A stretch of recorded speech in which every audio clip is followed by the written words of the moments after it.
Padaku dengar memanggil diriku, supaya ku di Golgota dibasuh darah-Mu. Aku datanglah Tuhan padamu, dalam darah-Mu kudus sucikan diriku.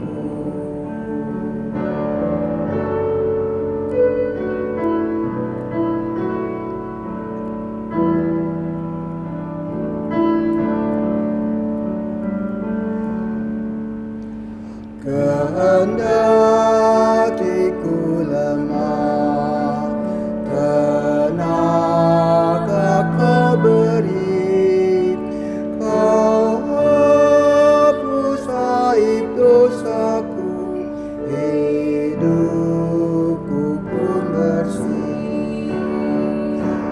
Aku datanglah Tuhan padamu, dalam darah-Mu kudus sucikan diriku. Jemaat Tuhan, marilah kita berdoa. Ya Yesus, Tuhan dan Juru Selamat kami, berilah kami petunjuk dan arah dalam menjalani hidup ini sesuai dengan kebenaran firman-Mu, supaya kami cakap mengisi hari-hari hidup kami seturut dengan kehendak-Mu. Amin. Jemaat Tuhan, marilah kita berdiri untuk mendengar pembacaan Alkitab. Pembacaan Alkitab terambil dari Injil Lukas pasal 23 ayat 26 sampai 32 yang menyatakan Yesus dibawa untuk disalibkan. Ketika mereka membawa Yesus, mereka menahan seorang yang bernama Simon dari Kirene yang baru datang dari luar kota. Lalu diletakkan salib itu di atas bahunya supaya dipikulnya sambil mengikuti Yesus. Sejumlah besar orang mengikuti dia. Di antaranya banyak perempuan yang menangisi dan meratapi dia. Yesus berpaling kepada mereka dan berkata, "Hai putri-putri Yerusalem, janganlah kamu menangisi aku, melainkan tangisilah dirimu sendiri dan anak-anakmu. Sebab lihat, akan tiba masanya orang berkata, berbahagialah perempuan mandul dan yang rahimnya tidak pernah melahirkan, dan yang susunya tidak pernah menyusui. Maka orang akan mulai berkata kepada gunung-gunung, runtuhlah menimpa kami, dan kepada bukit-bukit, timbunilah kami. Sebab jikalau orang berbuat demikian dengan kayu hidup, apakah yang akan terjadi dengan kayu kering? Dan ada juga digiring dua orang lain, yaitu dua penjahat untuk dihukum mati bersama-sama dengan dia." Demikian pembacaan Alkitab. Hendaklah firman Tuhan diam dengan segala kekayaannya di antara kamu, dan ucaplah syukur kepada Allah. Hosiana.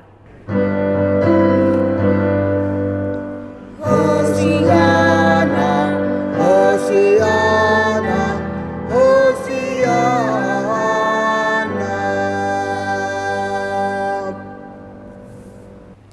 Jemaat yang dikasihi oleh Tuhan Yesus Kristus, sepanjang kehidupan kita, mungkin ini baru pertama kali kita melaksanakan dan melayankan sakramen perjamuan kudus Jumat Agung di tiap-tiap rumah kita atau di rumah di mana kita berada.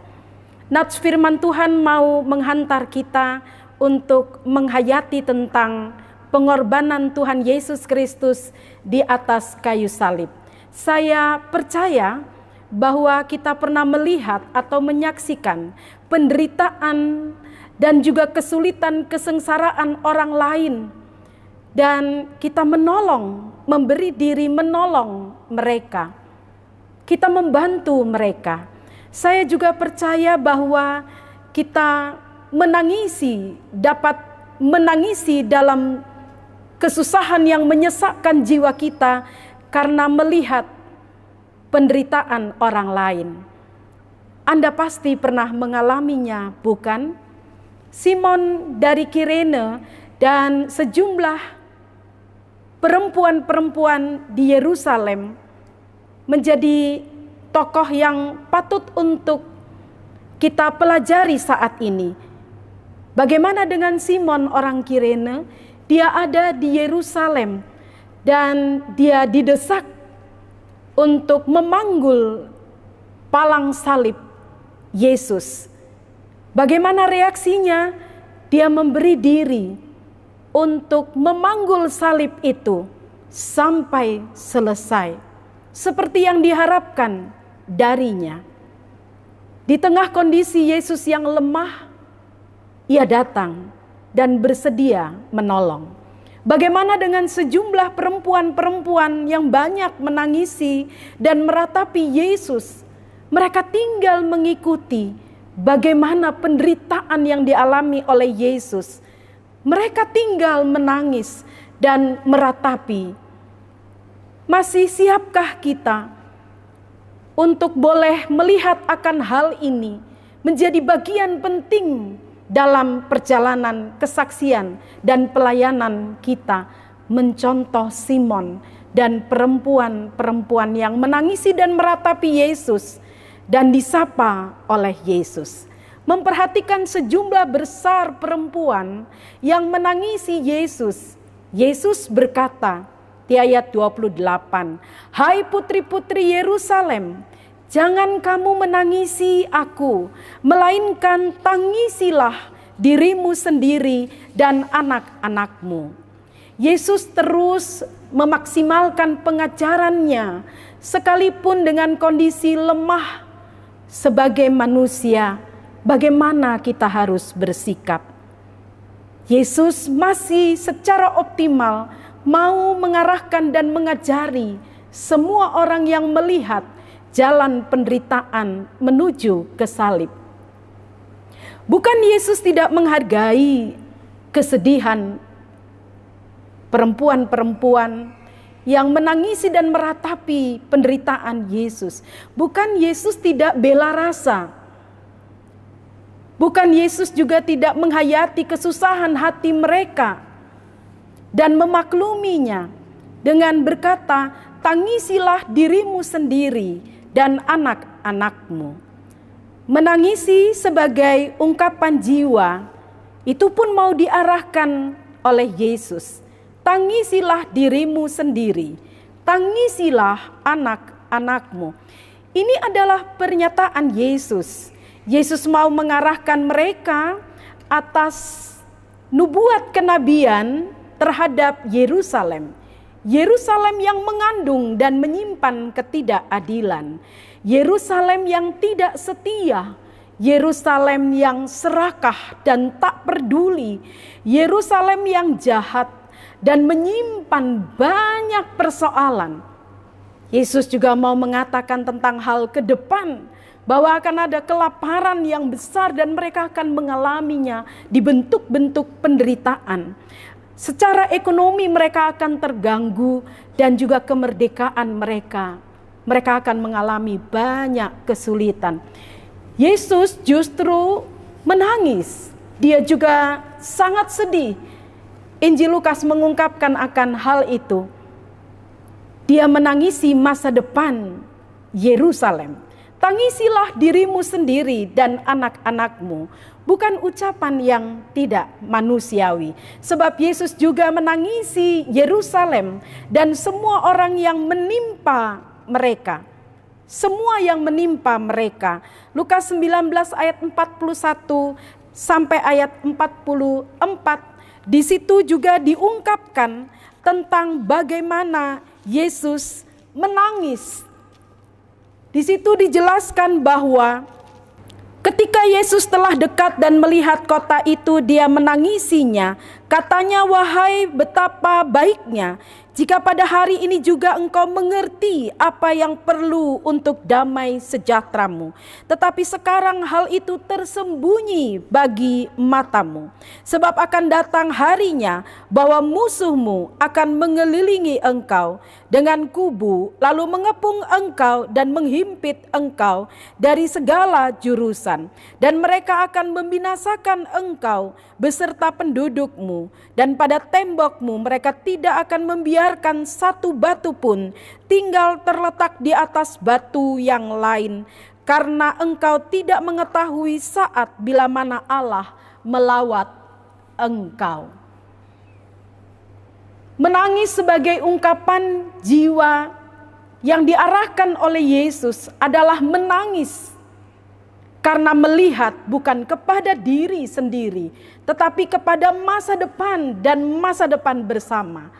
Tangisilah dirimu dan anak-anakmu, menyangkut tujuan hidup, kemana mau diarahkan kehidupan ini. Yesus sendiri menjalani tujuan hidupnya sampai mati, bahkan mati di atas kayu salib. Yakni dia taat kepada Bapa dan menjalankan tugasnya dengan setia dan dalam kerendahan hati. Yesus juga menangis, tapi tangisan Yesus adalah tangisan yang memikirkan tentang keselamatan dan juga kebaikan dan kesejahteraan banyak orang. Memikirkan tentang masa depan manusia, keprihatinan tentang keselamatan manusia. Semua dilakukan oleh Yesus semata-mata karena hati yang berbelas kasihan. Ia pilu karena semua hal yang berat yang akan menimpa manusia, dan begitu kuat ingin menyelamatkan kita. Dia menoleh dan tahu keadaan kita. Gambar Yesus mencium bumi yang dilukis oleh seorang mahasiswa dari satu lembaga sekolah tinggi teologi cukup menginspirasi kita tentang bagaimana cinta dan kasih Yesus yang begitu besar kepada dunia ini dan sesama. Jadi walaupun lemah, dia masih menguatkan yang lemah.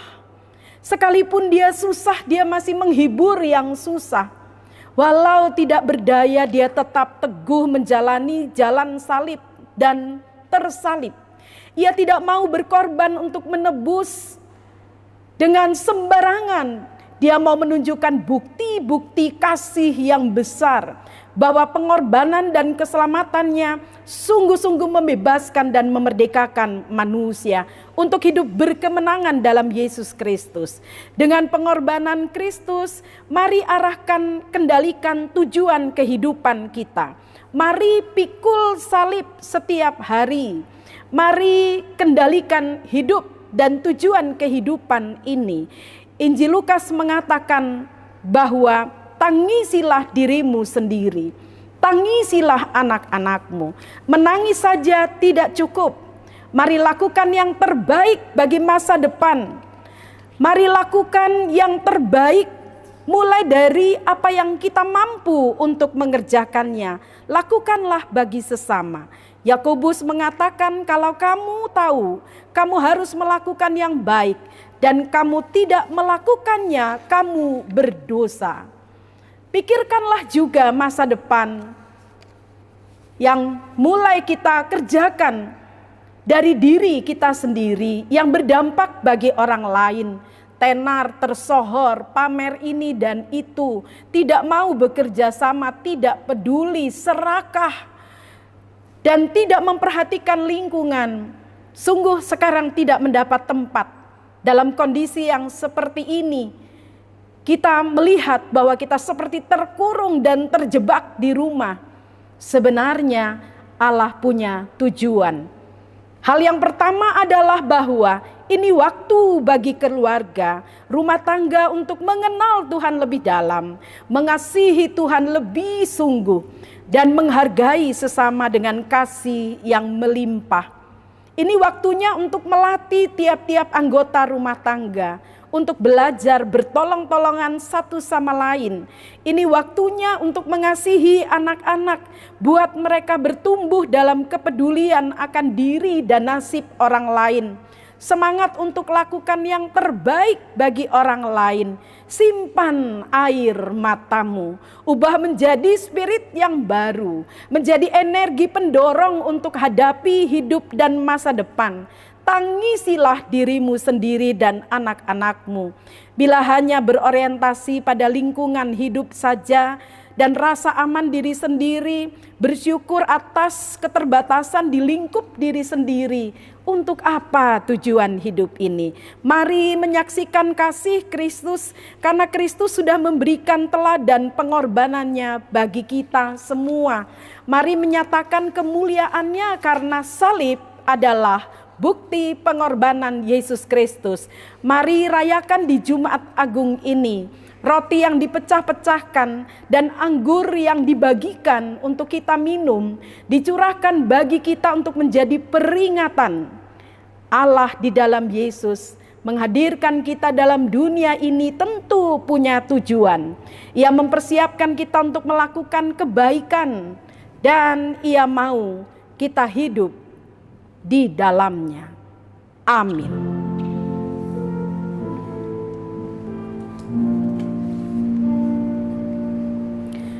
Jemaat Tuhan, sekarang dengarkanlah akan penetapan perjamuan kudus.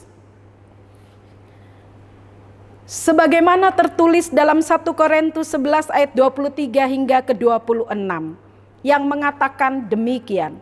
Sebab apa yang telah kuteruskan kepadamu telah aku terima dari Tuhan, yaitu bahwa Tuhan Yesus pada malam waktu Ia diserahkan mengambil roti, dan sesudah itu Ia mengucap syukur atasnya. Ia memecah-mecahkannya dan berkata, inilah tubuhku yang diserahkan bagi kamu. Perbuatlah itu menjadi peringatan akan aku. Demikian juga Ia mengambil cawan sesudah makan, lalu berkata, cawan ini adalah perjanjian baru yang dimeteraikan oleh darahku. Perbuatlah ini setiap kali kamu meminumnya, menjadi peringatan akan aku. Sebab setiap kali kamu makan roti ini dan minum cawan ini, kamu memberitakan kematian Tuhan sampai Ia datang. Perjamuan kudus adalah perintah Yesus Kristus bagi kita, bahwa roti dan anggur dalam cawan adalah lambang tubuh dan darah yang telah diserahkan sebagai korban tebusan, untuk memulihkan hubungan kita dengan Allah yang terputus karena dosa, dan untuk menyelamatkan seisi dunia ciptaannya. Melalui perjamuan kudus ini, kita dipersatukan dengan Yesus Kristus di dalam kematian dan kebangkitannya. Dengan demikian, persekutuan Tuhan Yesus dengan para murid pada perjamuan malam terakhir akan terus berlangsung sampai kepada penggenapannya di dalam kerajaan Allah, di mana kita semua akan duduk bersama Kristus di perjamuannya. Saudara-saudara, persekutuan dengan Kristus akan kita alami dan hayati melalui perjamuan kudus saat ini. Sesungguhnya juga mau mengingatkan kita pada hidup baru yang untuknya kita telah dipanggil keluar dari kegelapan kepada terang keselamatan oleh Yesus Kristus. Hidup yang dimaksud adalah hidup yang bersaksi tentang Yesus Kristus sebagai penebus dan juru selamat dunia melalui kata dan perbuatan kita. Jemaat Tuhan, marilah kita berdoa. Ya Bapa Maha Kudus, Pencipta dan Raja semesta, kami bersyukur dan memuliakan nama-Mu karena Engkau telah membuat dan menjadikan kami sebagai milik-Mu. Engkau juga mempersatukan kami dengan Yesus Kristus, agar kami beroleh pengampunan dosa dan hidup baru yang kekal. untuk memaklumkan kerajaan-Mu dan besar pengasihan-Mu di dunia ini. Engkau mengangkat semua orang yang jatuh, Engkau menegakkan semua orang yang tertunduk, Engkau memulihkan hati orang yang hancur, Engkau menghibur orang yang berduka, dan membebaskan yang tertindas. Engkau menghentikan semua badai kehidupan dan pertikaian bangsa-bangsa. Oleh karena itu bersama dengan semua hamba-Mu, malaikat dan manusia, nabi-nabi, para rasul martir, serta seluruh gereja-Mu di bumi dan di sorga, kami memuji dan memuliakan nama-Mu dalam madah kebesaran yang tiada hentinya. Kudus, kudus, kuduslah Tuhan Allah yang Maha Kuasa, yang sudah ada dan yang akan datang. Kami memuji nama-Mu ya Bapa, karena pemberian-Mu yang paling utama, yaitu anak-Mu Yesus Mesias, yang rela disalibkan untuk menebus dan menyelamatkan kami dari cengkraman dosa dan maut, dan yang bangkit untuk membuat kami tak bernoda di hadapan-Mu. Kami mohon kepadamu, utuslah Roh Kudus-Mu mendiami hati kami, agar kami yang menerima roti dan cawan ini benar-benar menjadi anggota tubuh Kristus di dunia yang saling mengasihi dan melayani menurut teladannya, serta membawa damai sejahtera-Mu kepada segala makhluk. Sama seperti bahan baku roti dan anggur yang tumbuh tersebar, kemudian dikumpulkan dan diolah menjadi satu, maka Engkau pun akan mengumpulkan jemaat-Mu dari utara dan selatan, dari timur dan barat, ke dalam kerajaan anak-Mu, Yesus Mesias, Tuhan dan Juru Selamat dunia, yang telah mengajar kami berdoa. Bapa kami yang di surga, dikuduskanlah nama-Mu, datanglah kerajaan-Mu, jadilah kehendak-Mu di bumi seperti di surga. Berikanlah kami pada hari ini makanan kami yang secukupnya, dan ampunilah kami akan kesalahan kami, seperti kami juga mengampuni orang yang bersalah kepada kami. Dan janganlah membawa kami ke dalam pencobaan, tapi lepaskanlah kami daripada yang jahat. Karena Engkau-lah yang mempunyai kerajaan dan kuasa dan kemuliaan sampai selama-lamanya.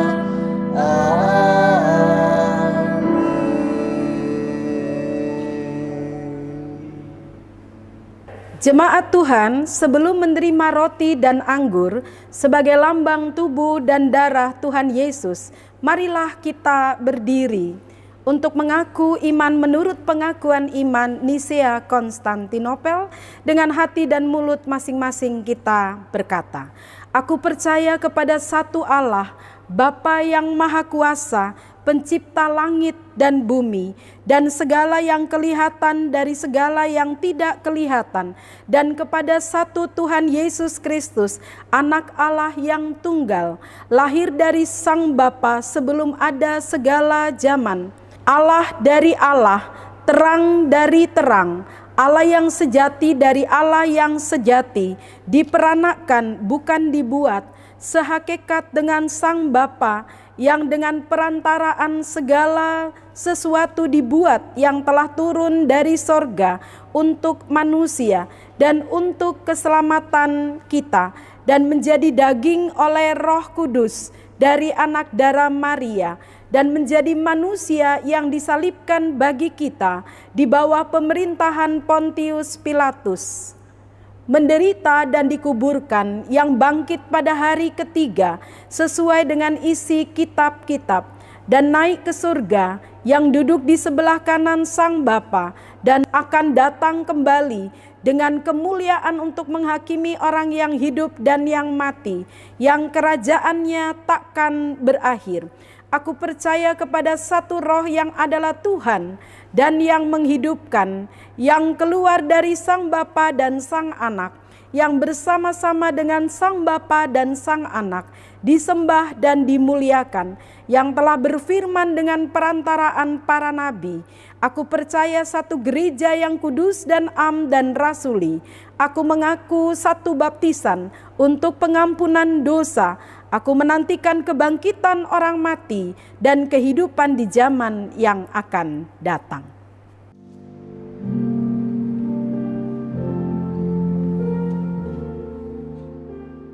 Jemaat Tuhan, pelayanan sakramen perjamuan kudus Jumat Agung akan kita laksanakan di rumah kita masing-masing. Saya akan memimpin melalui media video.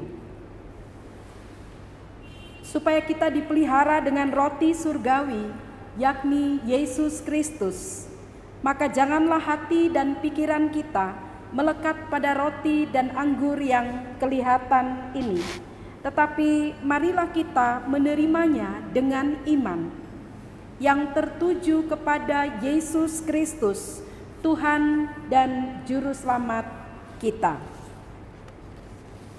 Jemaat Tuhan, sampaikanlah salam damai kepada seisi rumah tanggamu, kepada sesamamu, supaya damai sejahtera Kristus memenuhi persekutuan kita.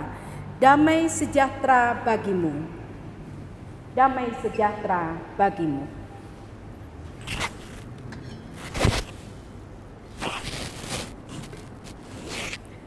Roti yang dipecah-pecahkan ini adalah lambang tubuh Kristus.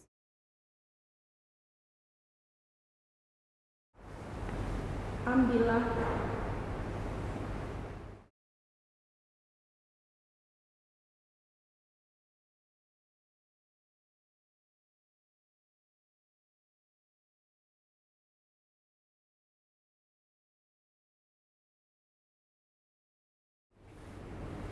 Makanlah, ingat dan percayalah bahwa tubuh Tuhan kita Yesus Kristus telah dipecah-pecahkan untuk penebusan kita.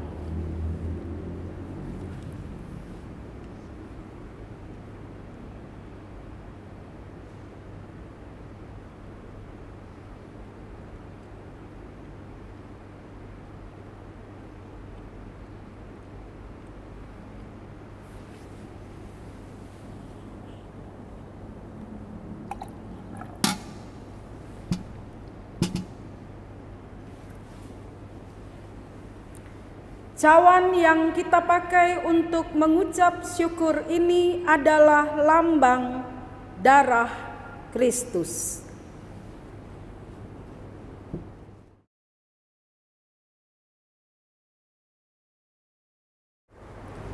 Ambillah.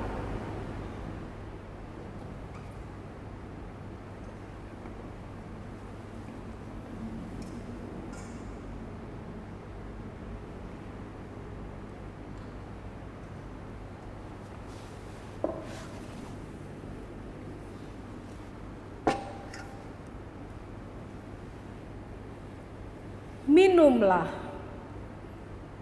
Ingat dan percayalah bahwa darah Tuhan kita Yesus Kristus telah dicurahkan untuk penebusan kita.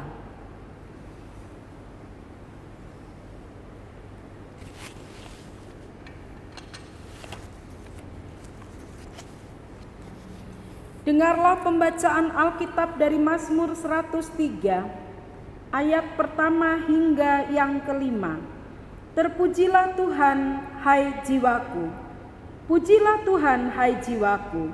Pujilah namanya yang kudus, hai segenap batinku. Pujilah Tuhan, hai jiwaku. Dan janganlah lupakan segala kebaikannya.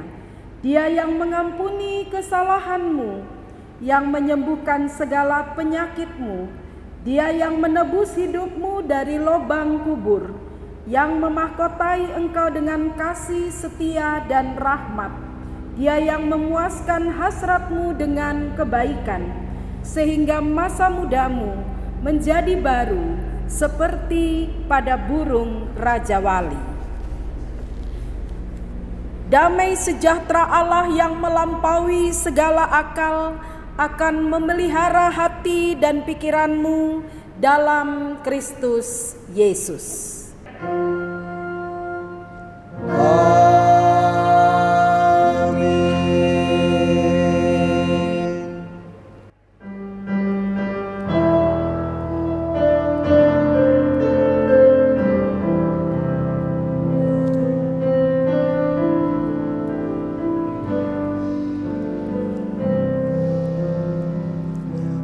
Menjualnya atas bukit Karmel, terang menerang salibmu Tuhanku. Dari sinarnya yang menyala-nyala, memancar kasih agung dan restu. Seluruh umat Tuhan menerangnya ke arah cahaya kasih yang mesra, bagai pelut yang kerap meneduhkan di ufuk timur pagi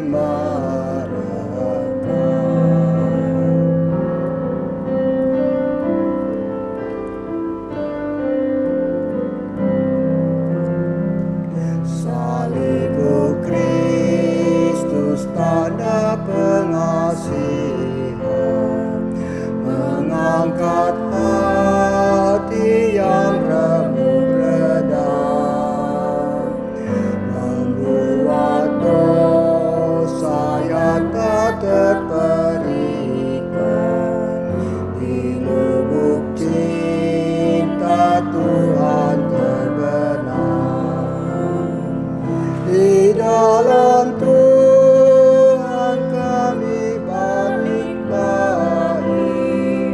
insan bernoda kini berseri, teruras darah suci yang mengalir, disalib pada bukit Karmel.